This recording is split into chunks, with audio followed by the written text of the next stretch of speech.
Assalamu alaykum, hörmətlik aziz görürmənlər. Görüvatqanlar Uyğur Nidasi televiziyası həftəlik xəbərləri. Mən Xumaray Bəxtiyar. Assalamu alaykum aziz görürmənlər. Mən Jalaliddin Sədirdin. Bu həftəlik proqramlarımızın əsas məzmunları tövəndikcə. Aldı bilən diqqətinizlərə sunduğumuz ötən bir həftəlik mühim xalqara xəbərlər. Bundan keyin gördüyünüzlər öz və ixtiyar müxbirlərimiz tayarlagan Şərqi Türkistan və muhaciratdagi Şərqi Türkistanlıqlarga münasibətlik xəbərlər və ziyaret xatirləri. Axırda diqqətinizlərə sunduğumuz xəbər analizi. Trump Janubiy Koreya Amerikanın ruxsuz Şimali Koreyaga qaratgan jazoni to'xtatmaydi dedi. Reuters agentligi 11 oktyabr xəbəri.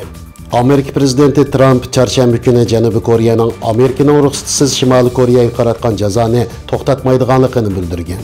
Trump Janubiy Koreyanın öz aldığı cazalashni suslaştırıp qo'yishiga qarshi bo'lib, bu Amerika bilan Janubiy Koreyadan iborat ikki davlatning Shimoliy Koreya masalasida hukumat qarshida mos qadamni saqlab kelayotganligini bildirdi.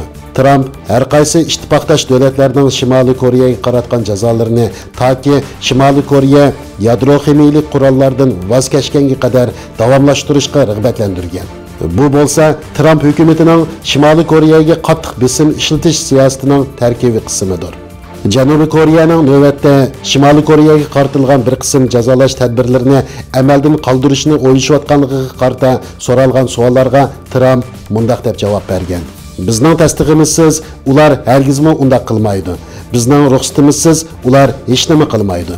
Janubiy Koreya Tashqi ishlar ministri çarşamba kundagi bir yig'inda Janubiy Koreyaning o'z oldiga Shimoliy Koreyaga qaratilgan jazolash tadbirlarini bir oz bo'shitish orqali Shimoliy Koreyaning yadro ximiya qurollaridan voz kechishiga rag'bat berishni o'ylashayotganligini qisman bildirgan. 2010-yili Shimoliy Koreya Janubiy Koreyaning bir dona harbiy kemasidagi 45 nafar harbiy ofitserlarning o'lib ketishiga sabab bo'lgan bo'lib, Janubiy Koreya Shimoliy Koreyaga yakka holatda jazo ko'rish orqali ikki tarafning savdo va aloqasini cheklagan edi.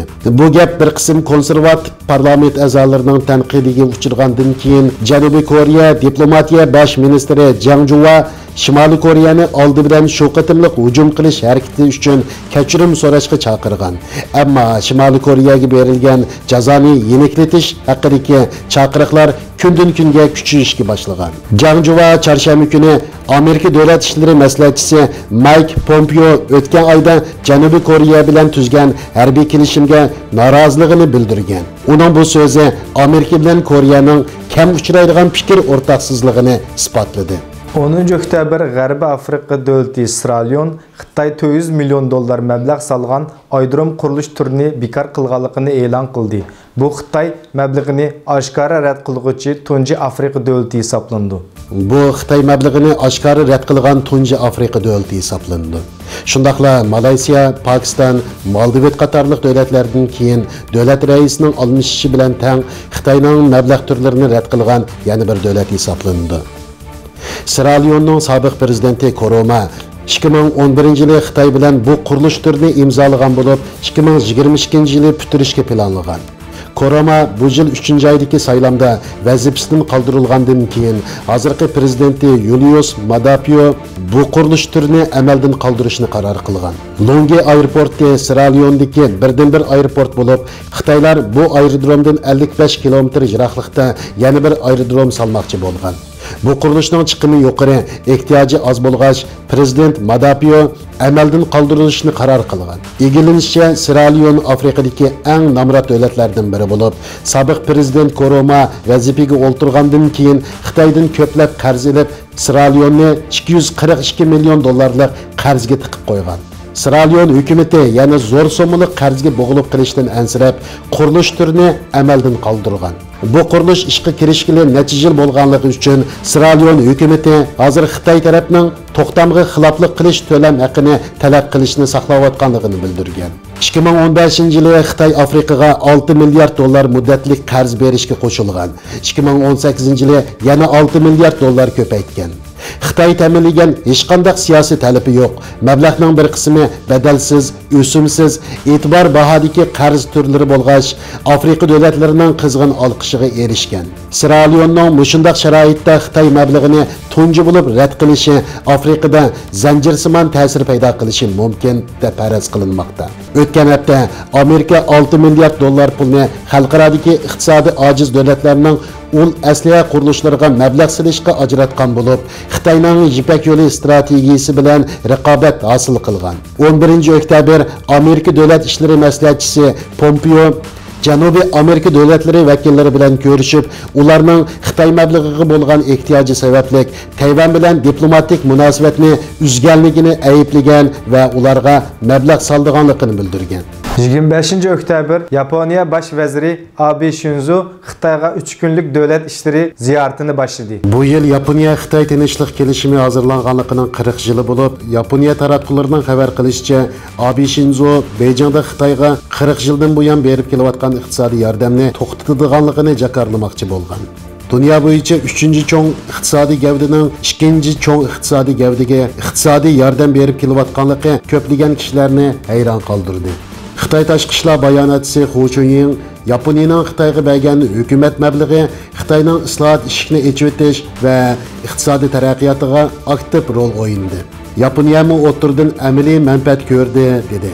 1937-yilda Xitoyning sharq shimolini besib olgan. Xitoylar tarixdan buyon yomon ko'rib kelgan yaponliklarning Xitoyni 40 yildan beri iqtisodiy jihatdan yo'lab kelayotganligi kishilarning nazarini Yaponiya Xitoy munosabatiga qayta og'dirdi.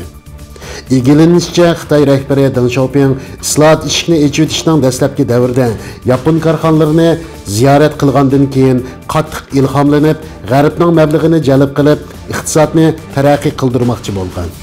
Bu mezgilda Yaponiya ayni yillari Xitoyga tajovuz qilganlik tarixiy jinoyati bor bo'lgach, Xitoyga mablag' silish shaklida to'lam bermoqchi, Xitoyning boy bo'lib demokratlashishini tezlatmoqchi bo'lgan. Xitoyma har ikki tarafning yuzini oyab, iqtisodiy yordam shaklini qabul qilishni qabul ko'rgan. Ammo xalqiga yangi iqtisodiy hamkorlik deb tashviq qilgan. Islohot ishiga echitilgandan keyin Yaponiyaning solgan mablag'i umumiy chet el mablag'ining 6dan 1 qismini egallagan. Yaponiya taraqqiy topgan davlatlar ichida Xitoyni eng ko'p mablag' solgan, eng baldur diplomatik munosabat o'rnatgan, eng baldur Xitoy bozoriga kirgan, Tiananmen voqeasidan keyin eng baldur embargoni bekor qilgan davlat hisoblanadi. Asosiy qurilish, muhit qo'g'dash, energiya, sahiya qatorliq jihatlarda zo'r rol o'ynagan. Beijing poytaxt aerodromi, Shanxay Pudong aerodromi, Wuhan Changjiang ko'riki, Jingchin temir yo'li va nurg'unlagan elektrlashgan temir va Beijing tinchlik doktorxonasi, Xitoy Yaponiya do'stlik doktorxonasi, doktorxona aslihalari, muhit asrash aslihalarining hammasini yaponlar qurib bergan. Yaponiya yana nurg'unlagan sanoat texnikalari, yuqori fan texnikalarini Xitoyga o'gitib qo'ygan bo'lib, Xitoyning keyincha po'lat temir eksport davlatiga aylanishida Yaponiyaning alohida roli bor ekan. Xitoylar maqtandigan yuqori sur'atli temir yo'l texnikasini amaliyotda Yaponiyaning nurg'unlagan texnikalarini Xitoyga o'tkazib bergandan keyingi taraqqiyotlar bo'lib, Xitoy keyincha bu texnikalar orqali xalqaro Yaponiya bilan raqobatlashishga boshlagan.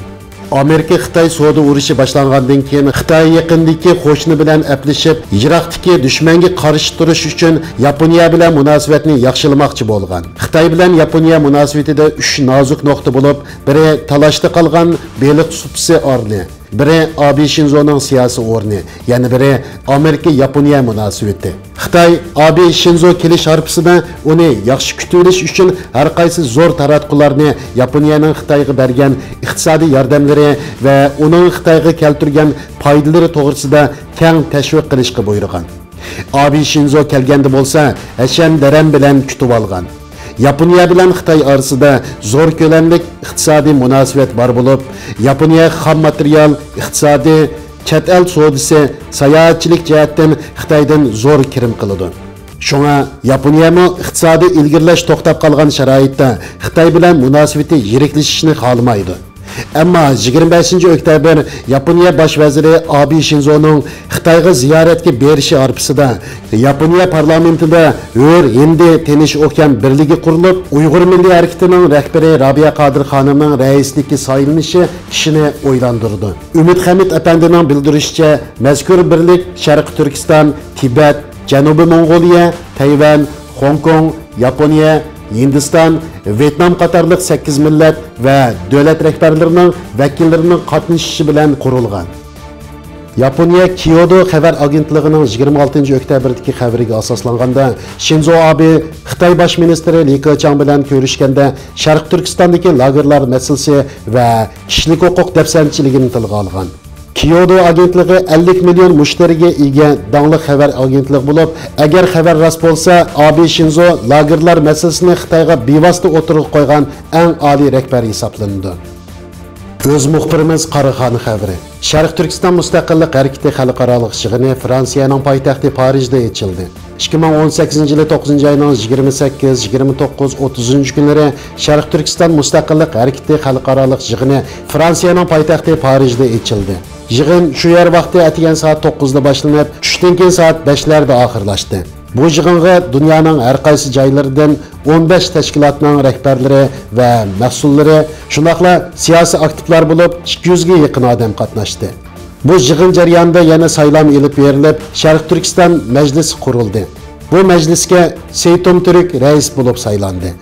Undan boshqa yana Sharq Turkiston mustaqillik harakati tashkiloti qurildi. Bu tashkilotga Yaponiyadan doktor Turmamat Hashim rais bo'ldi. Tövəndə muxbirimiz Qarixonning naq maydonda ilib borgan ziyoratini diqqətinizə sunamiz. Assalomu alaykum. Abdushukur Samsaq apandim, qanday ahvolingiz, yaxshimi, tinchlikmi? Siz mening bilishimcha Sharq Turkiston Shvetsiya Uyg'ur komitetininki raisi. Siz rais bo'lish sifatingiz bilan bu Sharq Turkiston Milliy Majlisi va Sharq Turkiston Mustaqillik harakati bu yig'inga hay'at a'zosi bo'lish sifatingiz bilan qatnashibsiz. Siz bu yig'inda erishganlaringiz nima va qanday maqsad bilan bu yig'inga ishtirok qildingiz va sizning o'ylayotganlaringiz nima? Siz mush to'g'riliq o'zingizning ta'sirotingizni so'zlab bergan bo'lsangiz. Va alaykum assalom. Ziyorat qilganinglar uchun ko'p rahmat. Biz bu yig'inning echilishiga qatnashgan yoki qurg'uvchilarning biri desam bo'ldi endi. Uzundan biri shunday bir uzun muddatli bir tayyorlikdan keyin oxiri bu Parijda bu yig'inni ocha oldik. Amdaligi yig'inni echib qo'yiblar bu yerda ekranga chiqib so'zlab qo'yishib qolsa bu bizdagi bir ojizlik bo'lib qoladi. Maqsad kelgusida buning programmalari nima qila olamiz, nima ish qilamiz degan bir savol bo'ladi bu yerda.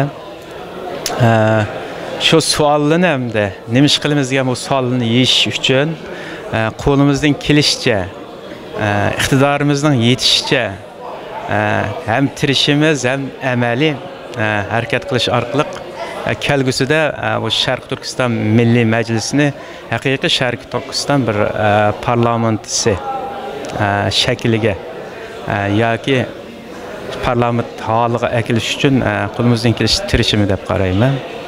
Ammo so'zda, fikrda, amaliyotda birlik bo'lmaydi ekan, bu ishlarimiz yana faqat og'izda so'zlanib qilish bilan to'xtab qilish mumkin. Shunga bu yig'inga qatnashgan vakillar ham yig'inda hay'at a'zoliqqa saylangan barliq hay'at a'zolaridan kutadigan umidim mo'rini turib shu milliy majlisimizning haqiqiy bir Sharq Turkiston surgundagi hukumatning milliy parlamentisi layoqatga yetkazish uchun hammalarning o'rtaq tirishishini ham amaliy ish qilishini umid qilaman. Rahmat. Uyg'ur Nidosi radio televiziyasi nomidan ziyoratimizni qabul qilganligingizga sizga ko'pdan ko'p rahmatimizni bildiramiz. Rahmat sizga. Assalomu alaykum. Inim Xalmurat. Qanday ahvolingіз, yaxshimi? Tinchlikmi? Siz bilishimcha Finlandiyadan keldingiz. Mushu ekran yuzida siz o'zingizning jasorati va qaysarligingiz bilan jamoatchiligimizga tunishlik bo'lgan bir o't yurak, bir aktiv faoliyatchi, inqilobchi inimiz va qarindishimiz. 2 kundan yoqi siz bu yig'inda Sharqiy Turkiston mustaqillik harakati va Sharqiy Turkiston meclisida siz 2 kundan yoqi, 3 kundan yoqi yig'inda o'zingiz ishtirok qildingiz. Mushu yig'in to'g'riliq o'zingizningki ta'sirotingizni bir so'zlab bergan bo'lsangiz, ekran oldidagi barliq qarindoshlarimizga. Assalomu alaykum, ekran oldidagi qarindoshlar, assalomu alaykum, yaxshimisiz? Aldi bilan mush fursatni menga berganligingizga sizlarga ko'p rahmat. Erkinlik qarori 19-sentabr Finlandiya poytaxti Helsinkidan boshlandi. Boshlanib shuna bilan Fransiyaga 5 davlatni aylangandan keyin Fransiyaga kelgan vaqtimizda dal mush yig'inning ochilish murosimi bo'ldi. Shuning bilan men mehmon sifatida bu yig'inga qatnashgan bo'ldim. Yig'inda bo'lgan ahvollarni ko'rdim. Shuning bilan nihoyat yaxshi gaplar bo'lindi. Bu yig'in muvaffaqiyatli bugun mana tamomlandi. Mushu yangi tashkilotni qurgan barliq qarindoshlarga, bizning inqilobchilarimizga ko'rishinglar muborak bo'lsin deyman. Inshaalloh sababini biz qilaylik. Alloh taoloyimiz natijasini yaxshi qilib bersin. Rahmat sizga. Uyg'ur Nidosi radio televiziyasi nomidan sizga rahmatimizni bildiramiz. Buningdan keyingi faoliyatlaringizning utuqliq bo'lishini, erkinlik karvini bu safaringizning davomlashishini umid qilamiz. Rahmat sizga. Assalomu alaykum Tursun Hajimka. Alaykum assalom va rahmatulloh. Siz Qozog'istondan Almatodan keldingiz bilishimcha. Mushu yig'inni maqsad qilib, bu yig'in 2 kundan yoqi mushu Sharqiy Turkiston Milliy Majlisi va Sharqiy Turkiston Milliy Mustaqillik harakati yig'ini 3 kun davomlashdi. Mushu yig'inda siz o'zingizningki his qilganlaringizni, ta'sirotingizni so'zlab bergan bo'lsangiz, ekran oldidagi qarindoshlarimizga. Assalomu alaykum aziz qarindoshlar. Biz Allohning irodasi bilan 9-ayning 28-30 kunlarigacha xalqimiz arzu qilgan, necha yilda quramagan bir Sharqiy Turkiston, Uyg'uriston bir mustaqillik harakatini qurgandik. Yaratgan ekan bizga yordam qildi. Bizningki 10 necha tashkilotimiz 10 necha davlatdan kelib, nihoyat muhabbatli bu yig'inimiz bugun g'alabalik oyoqlashdi. Albatta bir qanday bir ishda kamchilik bo'ladi. Hatto men esimda va biz kichik vaqtlarda tononi qiztatdik. Bir nonni yaqsak shu non apamiz voy tushib ketdi, voy ko'yib ketdi degan. Ammo keyingilar shunday chiroyli bejirim pishadi. Bu ishni qilayotganlarda aybi bo'ldi, kamchilik bo'ldi. Shuning uchun biz bir-birimizning aybini yapadigan vaqt keldi. Bir-birimizning yaxshi tarafini qo'llab-quvvatlaydigan vaqt keldi. Biz dunyodagi mayli qancha Uyg'urning tashkiloti, bizningki eng birinchi bugungi nishonimiz, g'oyamiz mushu lagerdagi qiynalayotgan bizning 3 milliondan 5 milliongacha Sharqiy Turkistonlik qarindoshlarimiz bor. Bu yerda yalnız Uyg'urlar emas, 500 mingga yaqin qozoqlik qarindoshlarimiz bor, o'zbek qarindoshlarimiz.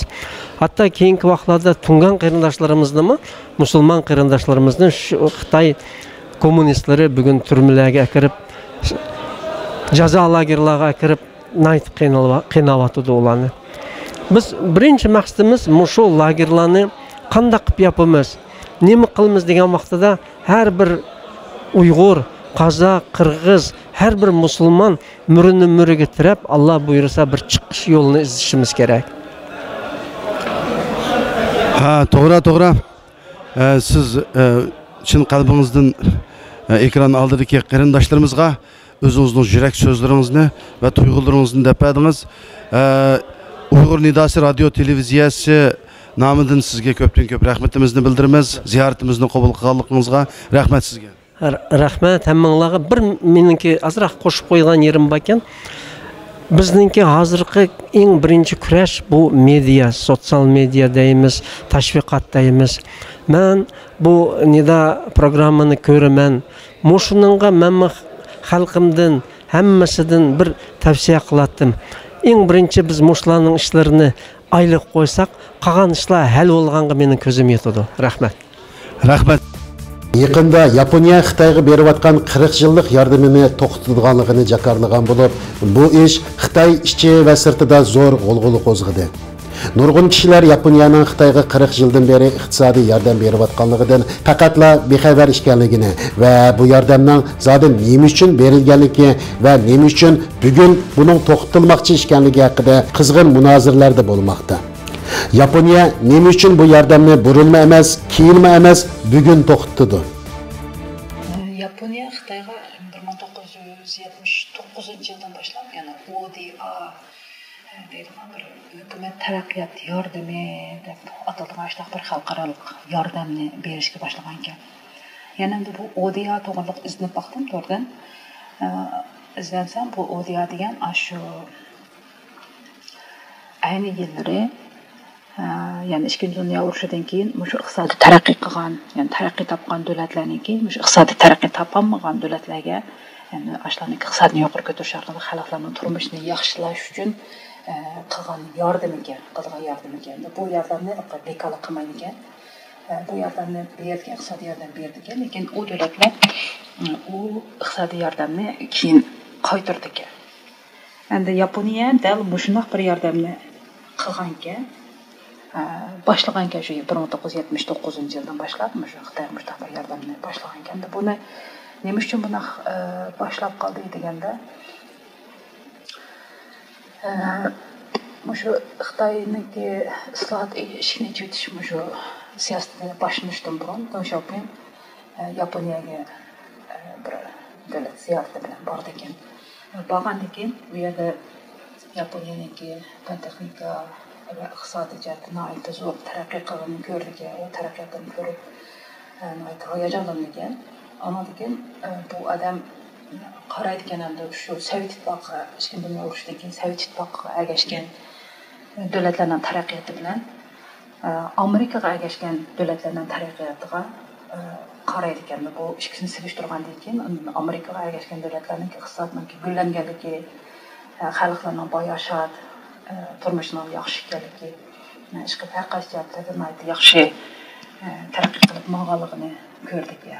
Endi Sovet ittifoqiga ergashgan davlatlarning bo'lsa, nurg'unlarniki asosiyatda hammasi desak bo'ladi. Sovet ittifoqiga ergashgan, shu kommunist ideyasiga ergashgan davlatlarniki asosiyatda iqtisodiy nachar.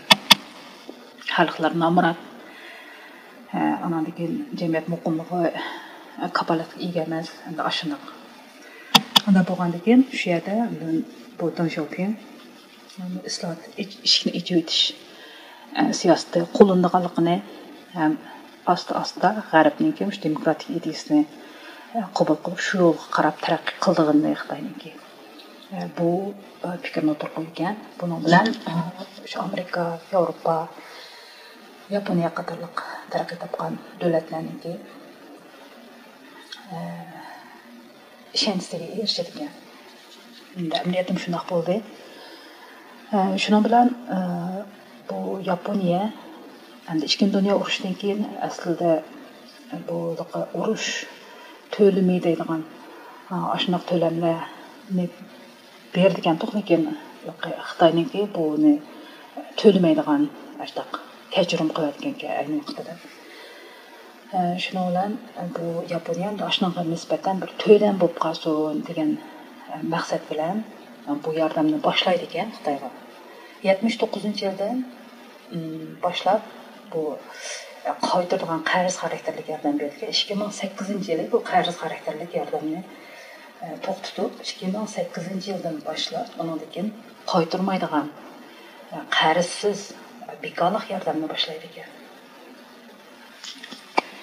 Endi bu yordam shunaqa yordam ekan, undan keyin hozir ham deb buni nemishqa hozir to'xtatib qoldi deganda,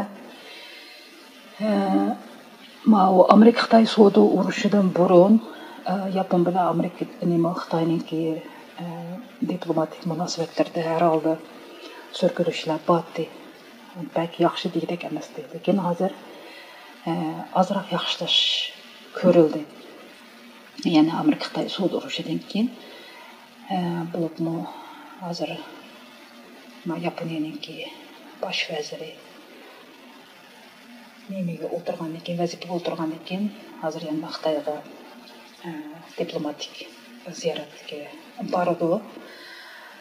Hozir bularning bu narsalarmi, bu ishlarmi shu Xitoy bilan Xitoy bilan Yaponiya o'rtasidagi diplomatik munosabatlarning yaxshilanayotganligini bildirdi.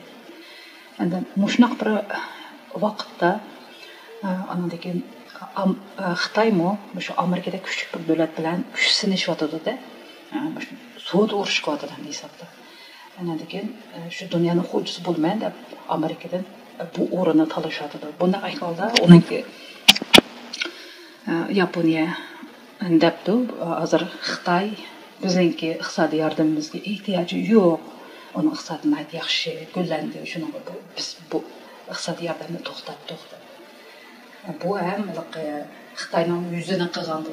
Sen bek beyib ketding, sen meniki iqtisodiy yordamimga ancha ehtiyojim yo'q. Shu bu yordamni to'xtatay deb qilgani bo'ldi. Xitoyga yuz bergan bo'ldi. Ham Xitoyni ranjitib qo'ymaydi. Nayte bir yaxshi bir vaqtda hozir ular Yaponiya uchun ham iqtisodiy yordamni to'xtatdi, o'ziga foydali bo'ldi. Shu mushtaq bir fursatni tanladi deb ashta qaradim. Endi Xitoymi bu Yaponiyaniki bu yordamini to'xtatishni qaror qilganiga nisbatan o'zining bayonotida debdi.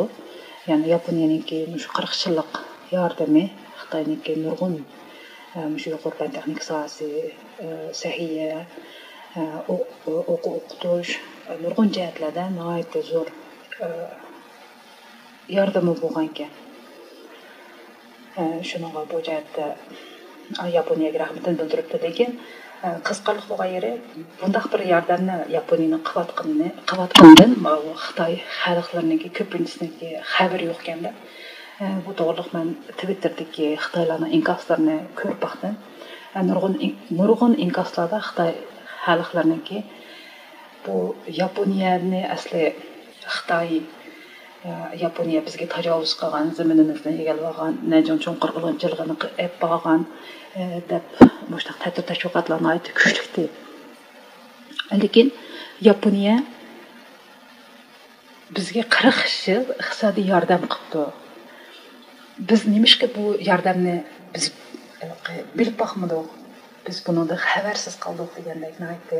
Afsuslanarli ham ba'zanlar Xitoy hukumatidan norozi bo'lgan nurg'un munozirlar herhalde yaxshi munozirlar bo'lib bu haqda deb shundoq qaradim.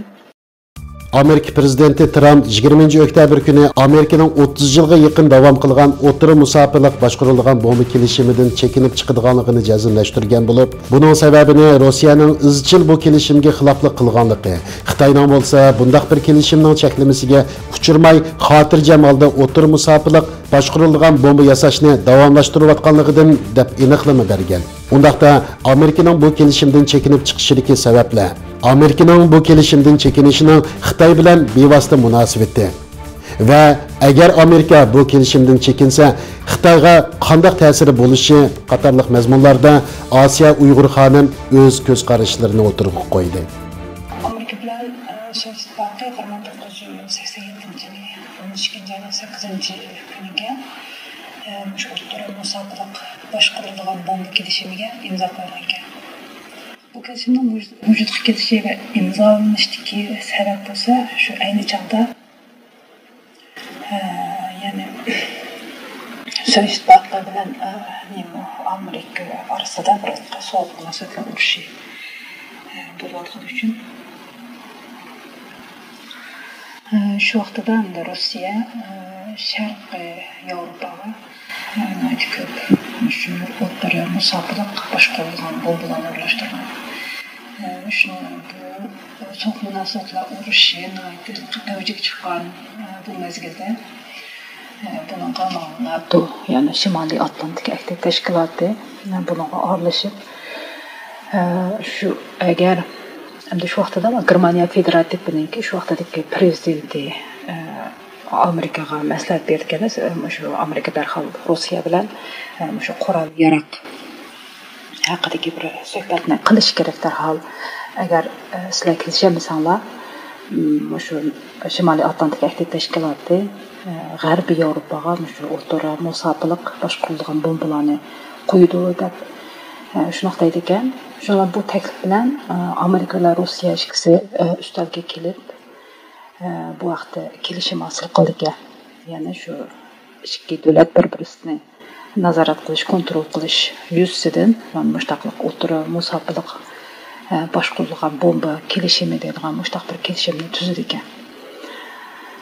Gerçi kelishim tuzilgandan keyin tuzilgan bo'lsa Amerika izchil bu kelishimga rioya keldi ekan. Bu jihatda tadqiqot yasash unaqa bo'lmaydi ekan. Lekin Rossiya bo'lsa endi keyin Rossiya bo'ldi, Sovet Ittifoqi boshlandi. Rossiya bunaqa izchil xiloflik kelgan ekan. Bu qatam garchi Rossiya izchil xiloflik qilayotgan bo'lsa-mu, bu kelishimdan Amerikaning chekinib chiqishi endi yolg'iz Rossiyaniki mushtaq kelishimlarga xiloflik qilganlik sababi emas. Balki Xitoyniki asosli Xitoy qartilgan deb shunday taklif bo'yatdi. Ya'ni o'tgan yili Xitoy shu ishki Mo'ng'ulniki bir shaharida harbiy manevr o'tkazgan. Bu harbiy manevrga Xitoyniki nihoyatda ko'p shu o'rta musofirlik boshqarilgan bombalarmi manevrga qatnashtirilgan. Endi undan sirt shu manevrda 40% shu manevr qo'yilgan qurol yaraqlarniki 40% birinchi qatim shu xalqaro oshkora ko'rsatilgan ekan. Unaqa bo'lgan ekan, endi bu ahvoldan Amerika nihoyatda cho'chib ketgan. Cho'chib ketgandan keyin endi hozir ham bu savdo urushi, sovuq munosabatlar urushiga qarab taraqqiy qilyotdi deb analizlar bo'lyotdi. Xitoy, Amerika Xitoy orasidagi savdo urushini. Endi shunaqa bir mezgilda endi Trump hukumatiniki endi Xitoydan mudofialanish uchun ham Xitoyga ogohlantirish uchun, shundaqla xalqaro ogohlantirish uchun endi shunaqa bir Rossiya orasidagi bu kelishimdan chekinib chiqib, endi o'zini o'tir musobaqalik bombalarni yasash, buni taraqqiy qildirish, shuni planlagan bo'lishi mumkin. Undan keyin 22-oktyabrda Trump Oqsaroyning oldida muxbirlarniki ziyoratini qabul qilgan chog'da Trump shu muxbirlarga mundaq deydi ekan, ya'ni u biz bilan bu o'yinni hech kim o'ynab bo'lmaydi, o'ynab oxirini chiqarib bo'lmaydi. Biz shu nimadan chekinish orqali nurg'un davlatlarga ogohlantirish beradimiz. Endi sizlar buni tahdid deb qarasanglar bo'ldi. Bu tahdidimiz Xitoy bilan Rossiyani o'z ichiga oldi deb ochiq-oshkorlar shunaqa dedi. Degandan keyin endi bu narsa aniqlam Xitoyni muhim nishon qilgan deb ashta qarasak bo'ladi.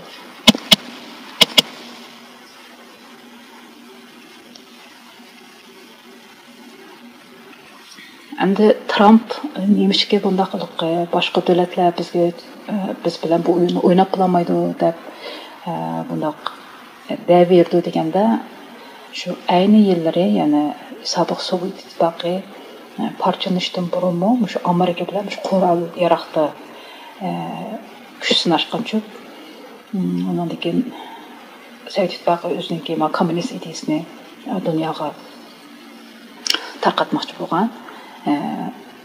Amerika o'zining demokratik ideyasini tarqatmoqchi bo'lgan. Shu sababdan bularda kommunist ideyasi bilan demokratik ideya orasidagi bu ideologiya urushi bo'lgan. Bu sovuq munosabat urushining asosli maqsadi shu. Endi kim kuchli bo'lsa, dunyo shu xo'ja bo'ldi. Kimning ideyasi kim kuchli bo'lsa, shuningki ideyasi dunyoga rahbarlik qildi. Андaq болған екен, ақыратта Совет бақы мұшу құрал ярақ ясаш, мұшу сахайға айты зор чықым мәбләғ сәріп қылғын үшін iqtisodiy jihatdan chekinib ketdi. Anadagi oqibatda bu ishlarning natijasi Sovet ittifoqining parchalanishi bilan oxirlashgan. Shuningga hozirmi Amerika, ya'ni Trampning bu o'yinni biz bilan hech kim undaq o'ynab oxirini chiqaramaydi deganimi dal shu. Yaqında Xitoyning zuvani bo'lgan Yershar vaqt gazetining muxbiri Xushijin vatanimiz Sharq Turkistondagi jazo lagerlariga berib, naq maydon ziyorat qilganligi va jazo lagerlari haqida tashqi dunyoga bu yerning xalqaro g'ulg'uli qilgandek natsist kamplari emas, balki kasbiy tarbiya ilib beriladigan maktablar ekanligidek bir maqsadni bildirmoqchi bo'ldi. Bu haqda o'z ko'z qarashini o'tirib qo'ygan Asiya xonim mundaq dedi. Yershar Gezdininki baş muharriri Xo'shijininki bizim Sharq Turkistondagi jazo lagerlarida ishlagan tashkilot filmi ishlangan. Bu film matbuotlar e'lon qilingan joyda shu Xitoydagi ishchi sirtida shu bizniki jazo lagerlari yani Uyg'urlar masalasiga diqqat qilgan ba'zi kishilar orasida zo'r munozaralarni barliq keltirdi. Xitoylar orasida qizg'in munozaralar bo'lib ketibdi. Twitter qatorliq vositalarda. Endi Xo'shijin asli bu filmni ishlash orqali xalqaro jazo lageri emas bu. Xitoyda jazo lageri yo'q. Bu aslida bir kasbiy tarbiyalash markazi yani bir maktab degandek bir uchurni taqatmoqchi. Yani shuni maqsad qilgan. Lekin buningga ishlagan bu filmi menimcha uni aksicha ta'sir berdi deb qarasak bo'ladi. Masalan, filmni men necha qatim ko'rib boqdim. Noyte jiq reshatkaliq sim to'rlar bilan qilingan bir reshatkaliq cho'ng maydonlarga ko'lam noyte cho'ng. Onun ichida shu ayollarni ko'rdik, ko'p qism ayollar.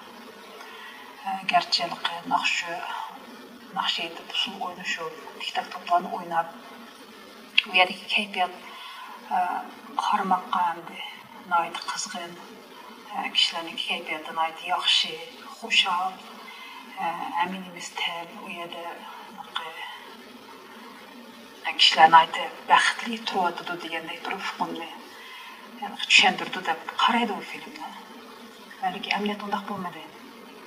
O qatnashning ichida bir tarbiyalash markazi degan narsa aslida bir maktabdek bir narsa bo'lishi kerak agar uniki deganicha bo'lsa, u jazo lageri emas degan bo'lsa, u bir maktab shaklidagi bir o'rin bo'lishi kerak. Maktab shaklidagi bir o'rin bo'lgandan keyin u yerga majburiy usulda kelamdi odamlar yoki uni tutib akab solab qo'yamdi. U unda qatnas qilib uni turmaga o'xshatib qo'yib, uni tarbiyalash maktabi deb atashninki qanday bir ahamiyati bor. O'shdan o'zila butun dunyoga o'tganda BDTning yig'inida bu Xitoy jazo lageri borligini butunlay inkor qilgan bo'lsa-mu, mana hozir o'ziniki mediasida o'zining og'zi bilan, o'zining amaliyati bilan isbotli holda jazo lagerining haqiqiy yuzida mavjudligini ham buni aytib ko'limidan kamligini dunyoga isbotlab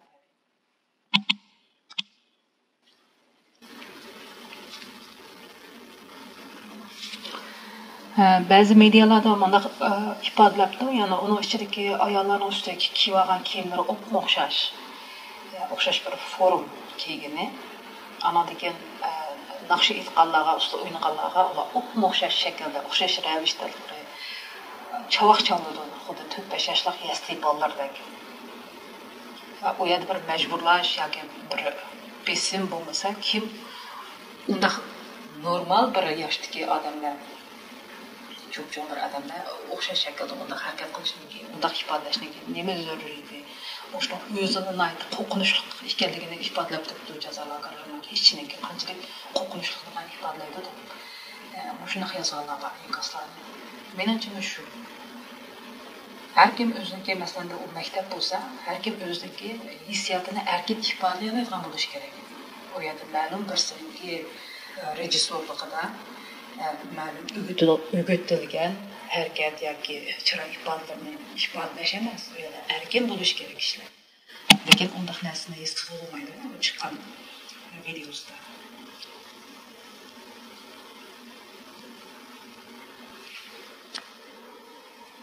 Endi yaqinda shu Xitoyniki medialarda bir tarbiyalash markazininki mushtaq mal setib edish talonida shu tarbiyalash markaziga naytdi ko'p miqdordagi açıq pürkügüş. Mesela namayışlar olub qalsa, namayışlarning ko'ziga pürküydü o, şundaq bir pürkügüş. Anadan keyin işgal, anadan keyin necha ming dana to'q qaltak, ya'ni soqchi qaltaki. Mushtana sitvoqaligi ko'rsatilgan. Endi bu narsami xabarlarda chiqdi. Bu to'g'riliqni aytdi, qizg'in munozaralar bo'lib ketdi internet dunyosida. Bir tarbiyalash markazi degan bir maktab shaklidagi. Endi Xitoy atavotdi jazo lageri emas deydi. Shu jazo lageri bo'lmagandan keyin undaq bir o'ringa tarbiyalash markaziga shundaq ishkallarni, kaltaklarni setib edishning nima zaruriyati bor? Qandaq bir zaruriyatdan, nima sababdan shundaq narsani, ya'ni o tan jazosiga ishlatilgan narsa, odamlarni kontrol qilish uchun ishlatilgan bir qurol. Uni setib edishning nima zaruriyati bor? Bu narsani kishini o'ylantirdi. Undan keyin necha kun oldida mush BBC'ninki bir xabar chiqdi, ya'ni BBC'ning muxbirlari Urumchiga berib, mush Google'da ko'ringan mush jazo lagerlarininki o'rnini izlash jarayonida mush Davonchandagi bir jazo lagerini uchirtib qolgan. Bu jazo lagerda shu jazo lagerininki o'rniga asosan qurilishlarga asosan shu qurilish injenerlarga bunga baholab qo'ygan. Baholab qo'yganda qurilish injenerlarining deyishicha bu tipdagi jazo lageriga kam deganda 130 ming odam sig'ildi shunaqa degan. Endi bular o'zlarini ko'rgan shu yerda noyat hajmi keng har bir bino 4 qavatli shunaqa sekin qolgan. Ondan keyin 16 dona bularning soni 16 dona kuzatish munori. U bo'lgan. Endi Xitoy o'ziniki nimasidami mediasida xabar qilganda mush shakldagi tarbiyalash markazlari 2017-yillarda ish boshlagan. Ish boshlagan tarbiyalash markazidan yana 120 ming ish boshlagan bo'lib 2018-yilga kelgan vaqtida bu tarbiyalash markazining бүтүп чыгышы 120 мыңдан көп болгон. Яна пlandagi 120 мыңны салман деген болса, 2018-жылы 120 мыңдан ашырып санын ашнак ясап чыккан. Biz aшу салла боюнча маsalan bir лагерга 130 миң киши паткадак лагер десек, онда 120 мыңдан артык лагерга канчалык адам кетиши мүмкүн?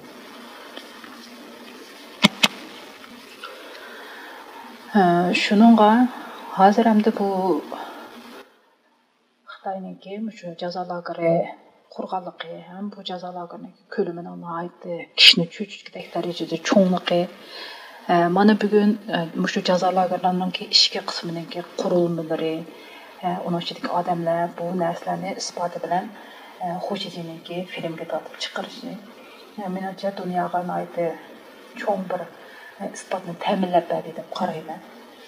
Menimcha xalqaro bunga cho'qim odil javob berdi. Hürmetli görmənlər, vaqt münasibəti bilan proqramımız müşahidə axırlaşdı. Köngül qoyub köygünüzlərə rəhmət. Kelər həftəlik proqramımız görüşkəcə aman bulunlar. Xeyir xoş. Xeyir xoş.